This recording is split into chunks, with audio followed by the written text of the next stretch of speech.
आफ्ता दीदी अब तो स्माइल कर दो। कृष्णा भैया ने आपका ध्यान रखते हुए माँ भी नहीं कहा। तो अब कृष्णा, तुम अपनी दूसरी माँ से कहो कि वो पूजा करे।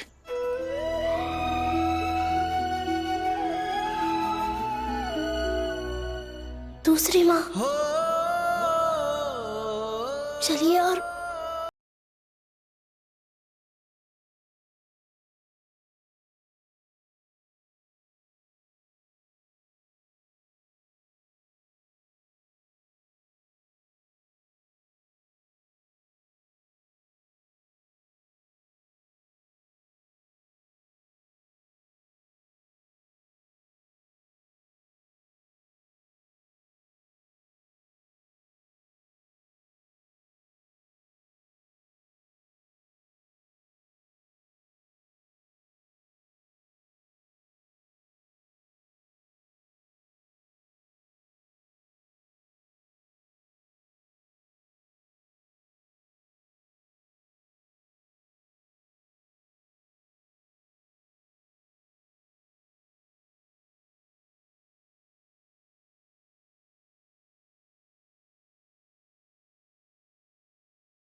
और उनकी आत्मा को शांति प्राप्त हो और वो किसी न किसी रूप में घर में आती रहे।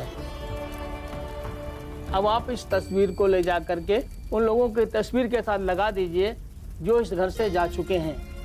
और यशोदा जी, आप ये नारियल लेकर घर की चौखट पर फोड़ दीजिए ताकि माला को आने जाने में कोई परेशानी नहीं हो और ये चौखट माला के स्वागत के लिए हमेशा तैयार रहे।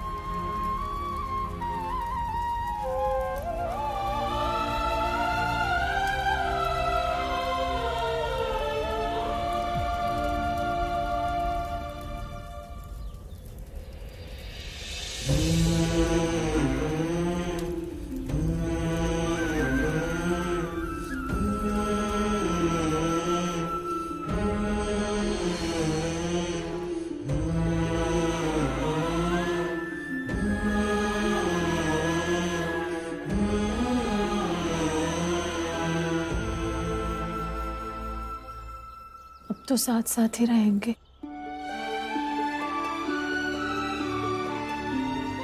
चलो।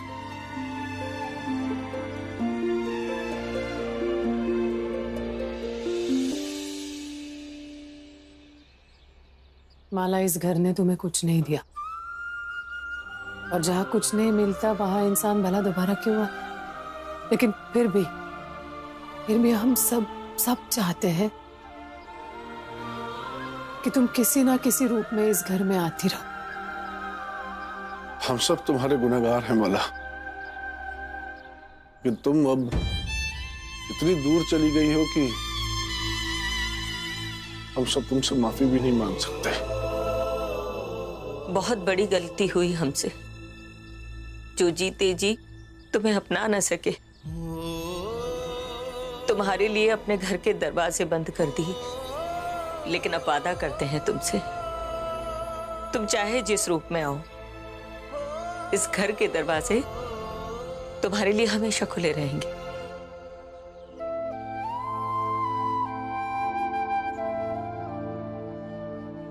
यशोदा। जी।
भिक्षा भिक्षा दे दीजिए।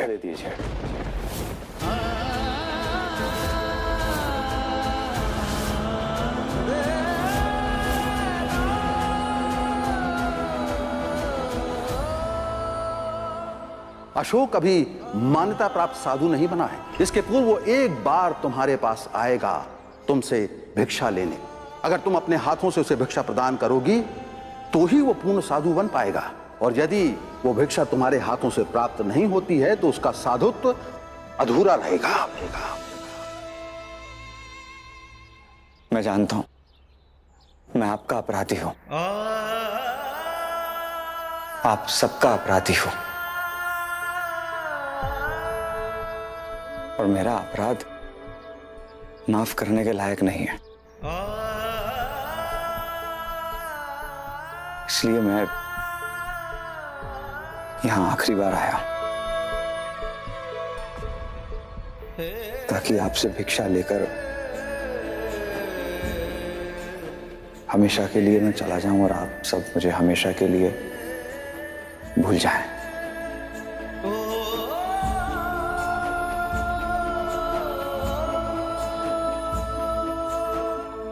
एक अपराधी को याद करके कोई मतलब नहीं है। रुको मालती, कोई भी बात नहीं करेगा इससे। इस मामले पर बोलने का हक सिर्फ यशोदा को है, वही बात करेगी।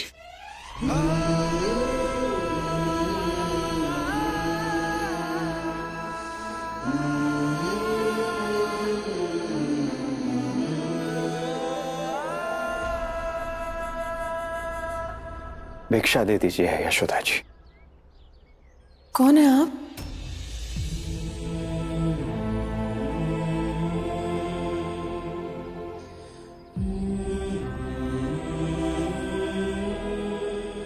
आपकी वजह से हमारी जिंदगी यहां तक पहुंच गई,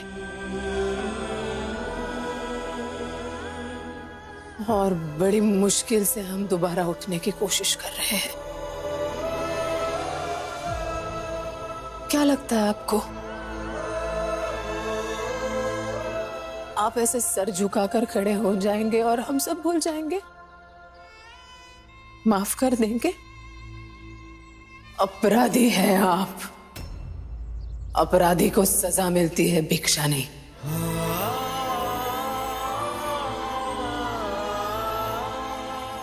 मुक्ति नहीं, मोक्ष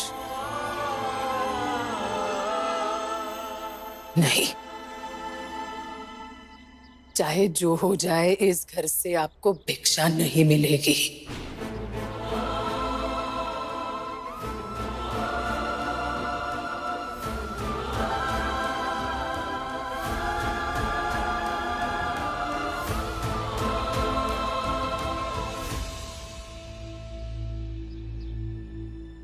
हम यशोदा के फैसले के साथ हैं।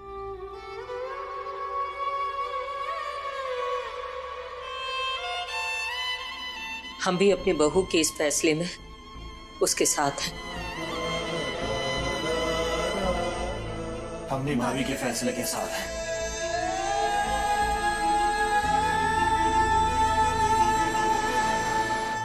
और इन सब के साथ आपका ये नाजायज बेटा और उसकी ये जायज माँ भी।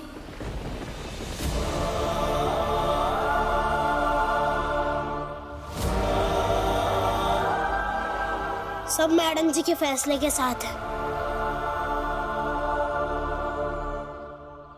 इसलिए इस घर से आपको भिक्षा तो नहीं मिलेगी।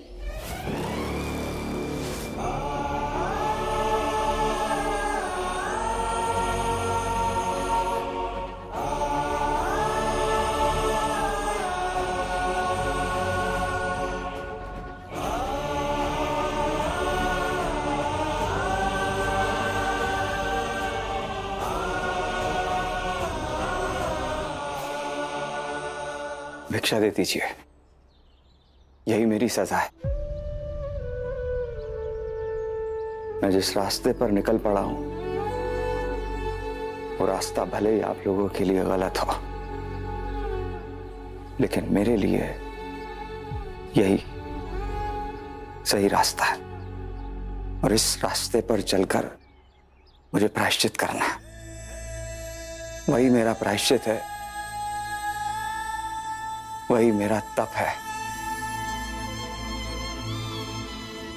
और मेरा तप तब तक पूरा नहीं होगा जब तक यशोदा जी अपने हाथों से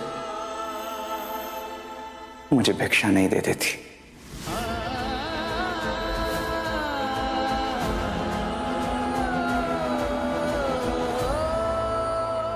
उसके बाद आप लोग अपने जीवन से मुझे हमेशा हमेशा के लिए बाहर निकाल दीजिएगा। सन्यासी बनकर भटकना ही मेरा पश्चाताप है और जीवन भर मैं सन्यासी बनकर भटकता रहूंगा।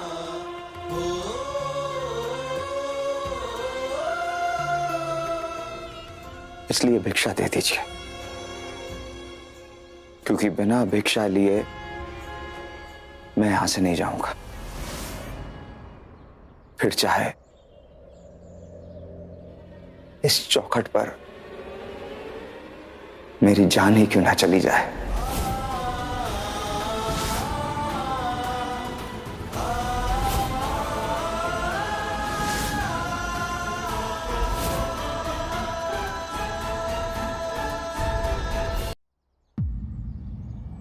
भिक्षा दे दीजिए यशोदा जी। भिक्षा आपको नहीं मिलेगी, नहीं दूंगी आपको भिक्षा। हाँ, नहीं मिलेगी भिक्षा। हाँ, नहीं मिलेगी भिक्षा। दे दीजिए भिक्षा, मैं चला जाऊंगा। यशोदा जी, यशोदा जी, चला जाऊंगा तो आप आजाद हो जाएंगी यशोदा जी इस भगोड़े व्यक्ति से। यशोदा जी, यशोदा जी, मैं फिर कभी लौट कर नहीं आऊंगा, किसी हाल में नहीं आऊंगा। यशोदा जी, सुन रही हैं आप? आज तक आपने इतने त्याग किए, थोड़ा और कर दीजिए, जाने दीजिए मुझे, जाने दीजिए यशोदा जी।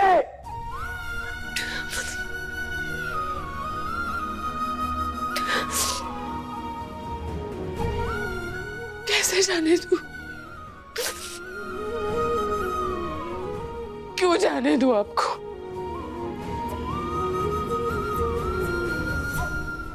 आपने छोड़ा है मुझे, मैंने नहीं छोड़ा आपको।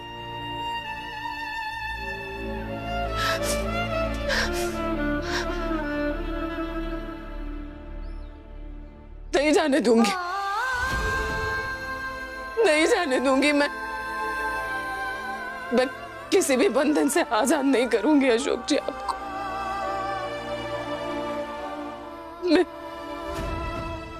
मैं नहीं जाने दूंगी। यशोदा जी, मैं अब किसी का कुछ नहीं हूं, ना ही किसी का हो सकता हूं। दे दीजिए भिक्षा, जाने दीजिए।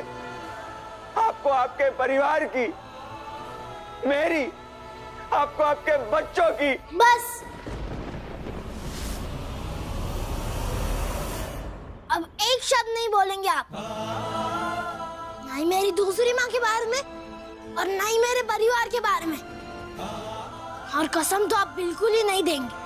आप जाइए ना यहाँ से। भिक्षा मिल जाएगी, मैं चला जाऊंगा कृष्णा, चला जाऊंगा। आप सब लोग प्लीज अंदर चलिए ना।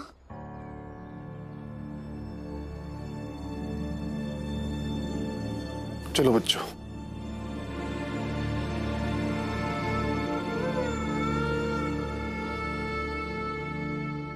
कृष्णा,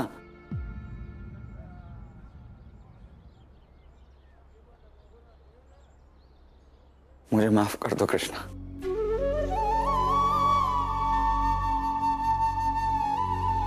ये जो कुछ भी हुआ मेरी वजह से हुआ। मैं एक गुनहगार हूं तुम्हारा।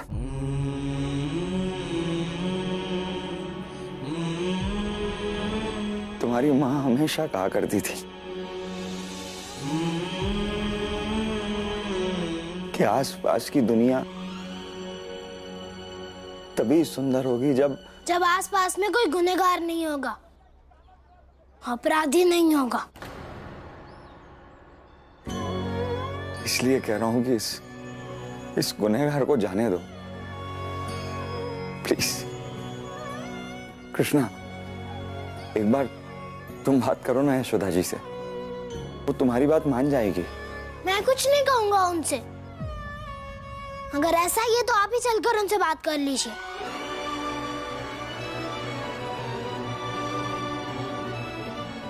मैं एक साधु हूं, ऐसे घर की चौखट नहीं लांघ सकता। तो हर बार ऐसा नहीं होगा कि सिर्फ आपकी ही मर्जी चलेगी, कि जब मन किया किसी से प्यार किया, जब मन किया उसे छोड़कर चले गए, और जब मन किया ऐसी चौखट पर आकर खड़े हो गए। आज जब आपके मन का नहीं होगा तब आपको पता चलेगा कि जब किसी के मन की इच्छाएं पूरी नहीं होती हैं तो उससे कैसा लगता है।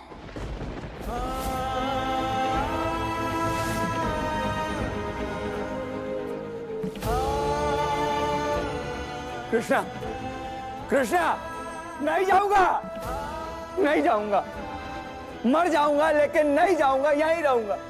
क्या चल रहा है ये सब? चाची जी, अशोक भैया साधु बनकर लौटे हैं। क्या अशोक साधु बनकर लौट आया? हाँ तो लौटना ही था। जब तक अपने घर वालों से भिक्षा नहीं ले लेता तब तक पूरा साधु कैसे बनेगा? लेकिन यशोदा भाभी ने भिक्षा देने से मना कर दिया है, इसलिए बाहर खड़े हैं। हाँ तो सही किया ना उसने। नाजायज संतान तो इसी की थी, और सजा भुगती किसने? यशोदा ने। और तो और जिम्मेदारियां भी उसी ने उठाई। अच्छा हुआ जो यशोदा ने इसको भिक्षा नहीं दी, और मैं तो कहती हूँ उसे भिक्षा देनी भी नहीं चाहिए। अरे मेरे हिसाब से तो इसे भिक्षा दे दें और खत्म करें ये बवाल। वैसे भी साधु वाले वस्त्र तो धारण कर ही लिए हैं, तो जाए बन जाए जाके साधु। अरे हमारे मोहल्ले में तो पहली बार हो रहा है, अब देखते हैं इसका नतीजा क्या होता है। अब इसका जो भी नतीजा होगा वो हमारे मोहल्ले का इतिहास बनकर रह जाएगा।